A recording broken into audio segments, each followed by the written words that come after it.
The Warehouse Shipments Framework data binding methodology follows the standard .NET approach, building in-memory tables of the data and binding those tables to their respective physical tables through data adapters. The data tables in memory are then bound to the individual objects by making the table row part of the framework object. The framework offers two options that support data binding of the framework objects: SQL data binding for use with Microsoft SQL Server, and OLE data binding for use with any OLE compliant databases such as Microsoft Access, Visual Fox Pro, etc. The framework supports three methods of loading the data: standard, in-memory, and custom.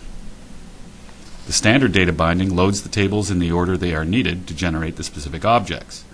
This layered loading can take some time as there's no database optimization added. The in-memory data binding, which is the default method, loads all of the data into memory using simple select statements and then uses link to generate the objects.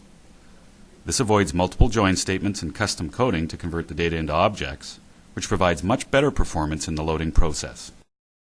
Once the data tables have been loaded, the data is then parsed in rows from the data tables into the framework objects using link.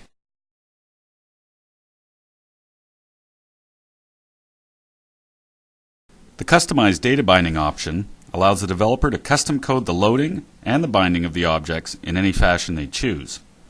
This method requires the developer to custom code the loading of the data tables and code the update, insert, and delete commands for the data adapters. The OLE data binding follows the same methodology as the SQL data binding, with the only difference being the type of data connection used for the adapters. It is important to note that compiling the framework into a 64-bit application requires 64-bit OLE database drivers. At the time of the release of the Warehouse Shipments framework, 64-bit drivers are available for Microsoft SQL Server and some, but not all, OLE databases.